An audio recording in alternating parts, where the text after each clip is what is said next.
Blaming, shaming, punishing. The government thinks that the UK's welfare bill for people signed off work because they're sick is too high.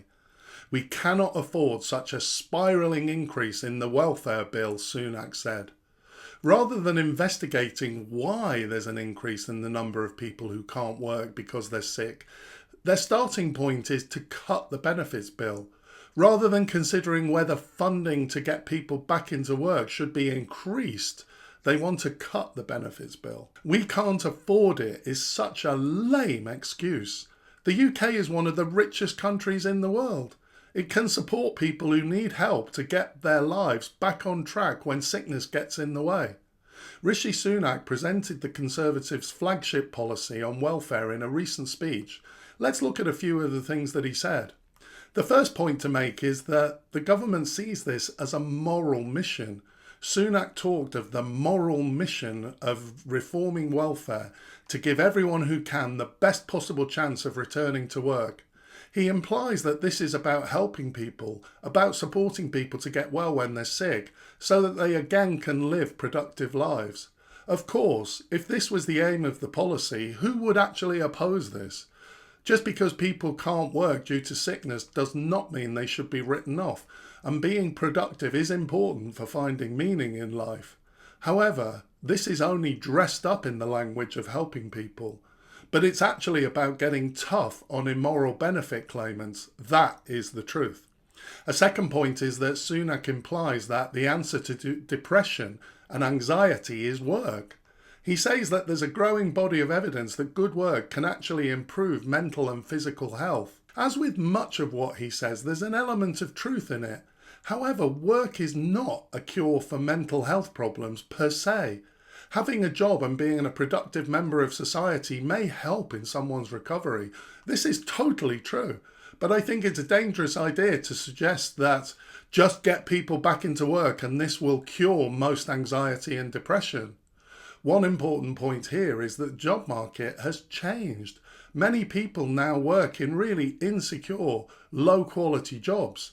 One academic at the London School of Economics suggests that 1 in 4 UK jobs are bad jobs or poor quality employment. A bad job is defined as one with low earnings, unstable employment like 0 hours, temporary contracts, poor employment conditions with too many or too few hours. Isn't it possible that these kind of working conditions may well be the cause of many people's mental health issues? This at least needs further study. Instead of trying to scare vulnerable people back into work by threatening to cut their benefits. Sunak says that we need to be more honest about the risk of over-medicalising the everyday challenges and worries of life. He points out that half of those who are economically inactive have depression or anxiety. I think the risk of medicalisation is potentially much lower than Sunak is claiming. Again, I think this needs to be studied in detail, but it's clear from these statements that there is a punitive element to this. There's an underlying implication that many people who are depressed or anxious are overreacting. Sunak points out that in 2011, 20% of those doing the work capability assessments were deemed unfit to work, but the latest figure now stands at 65%. He says that people are not 3 times sicker than they were a decade ago. I've already discussed this in a previous video a couple of months ago. In that video, I looked at the stats and I couldn't find anywhere where the trebling figure comes from. There's definitely been an increase, but the government keep quoting this and I'm not really sure that it's actually true. However, the key point is that I think that the idea that the number of people off work sick shouldn't have increased so much is a bold claim to be making. The past decade has been one of many traumatic experiences. Austerity, COVID, the cost of living crisis. Isn't it possible that the number of people suffering depression and anxiety in these conditions has dramatically increased? Again, Sunak's statements are just assertions. There's another point here that he hasn't considered.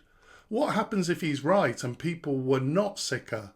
He assumes that this means there's been an increase. However, there's another possible explanation. What if the level of people with mental health problems was just as high? The past decade has seen much better awareness of mental illness and the importance of dealing with rather than suppressing these kind of problems. If this is true, what is the government actually saying to people? Just go back to suppressing it? I actually don't think we can go back on this. There was a time when people just accepted their lot and got on with life. And I actually think there's a much bigger point about capitalism and inequality here, but don't get me started on that. Now, Sunak does say that even people who are anxious and depressed should get support and treatment. He talks about employers making reasonable adjustments, and he says that those feeling anxious or depressed should get the support and treatment they need. Who wouldn't agree with this in principle? Yes, to employers making it possible for people to get back to work when they're off sick. Yes, to support and treatment to manage anxiety and depression. However, I'm pretty certain that Rishi Sunak has never had to access NHS mental health services recently. Mental health services are stretched to the limit. I was trying to find some waiting list information for mental health services, but it just doesn't seem to exist. So yes, let's get people with anxiety and depression back into work through support and treatment, but rather than doing it through punitively stopping their benefits, let's ensure that they have ready access to treatment. Of course, to do this would cost more money, which is why the government is focusing on threat and punitive measures rather than actually providing more services. Again, we come back to the point in many of my videos that the government needs to dramatically increase spending on public services.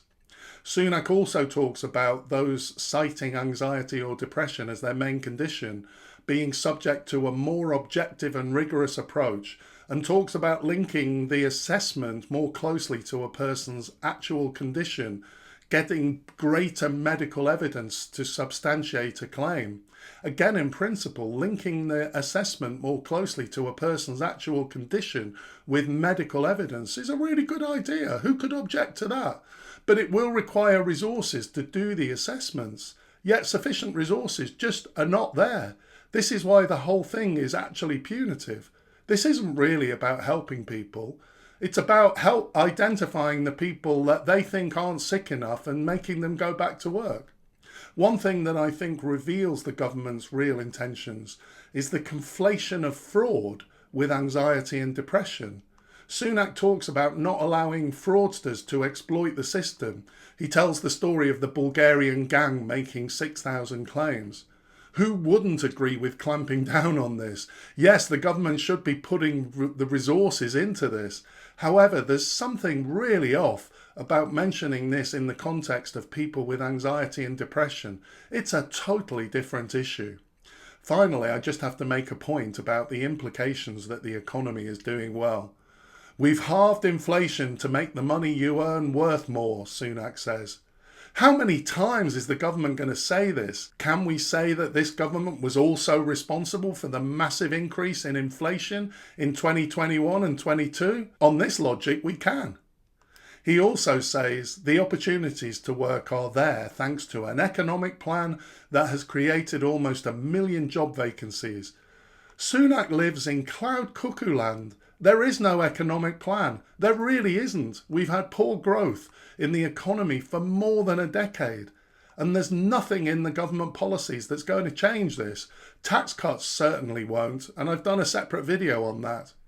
Again, I think we could look at the quality of those 1 million job vacancies. Many of these jobs will be insecure and actually may increase anxiety and depression. In response to the rising welfare bill for sick leave, the government's punitive approach is focusing on cutting benefits instead of having a proper plan to address the root causes of increased sickness absence, such as poor job quality and mental health issues. This narrow perspective really risks exacerbating the challenges it aims to solve, ultimately harming rather than helping the UK's workforce. Another government fail, I'm afraid. I hope you found this information useful. If you did, please consider liking and subscribing. I'd really appreciate that. Thanks for watching, and I'll see you next time.